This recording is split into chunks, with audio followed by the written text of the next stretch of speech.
Ayan, tingnan nyo guys. Andito na naman ako sa park. Ang daming ibon. At ang ganda ng lagaslas ng mga tubig sa ilog. Tingnan nyo naman, ang daming ibon, oh. Ayan, tingnan nyo, pakita ko sa inyo yung ibon. Ayan, oh. Magsing-irog yata ito, eh, magkalapit. Sana all may forever. Ay, charot. Ayan. Daming ibon, oh. Tingnan nyo, guys.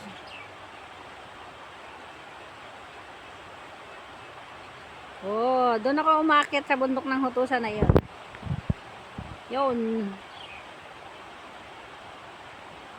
So, ayan. Nandito ako sa ilog.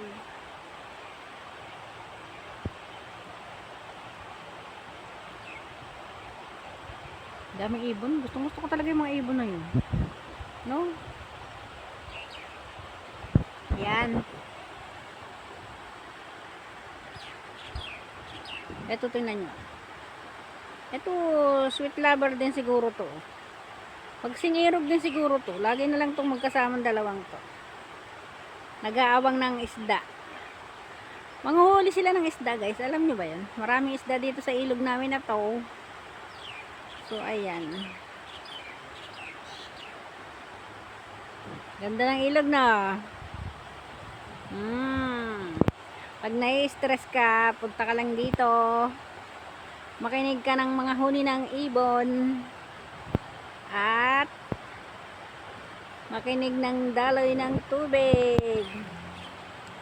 Wait. Tagala tayo. Ayan, ang ganda.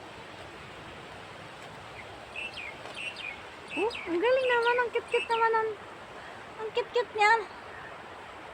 Sana. Ito, to. Itong maingay na ibon na to.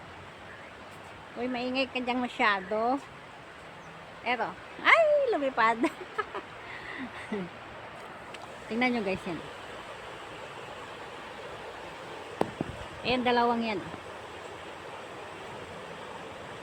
Aba, tahimik sila. Tahimik ang dalawang ibon na yan.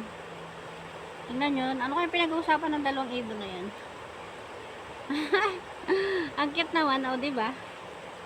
Ang cute nila, oh. Oh, ayan na nga guys. Thank you for watching. Uy, lumipad na yung isa, iniwan. Iniwan yung isa. Huy. Iniwan ka na ng iyong lover.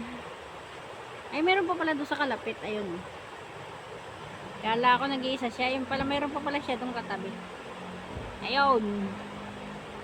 Ayan, thank you for watching.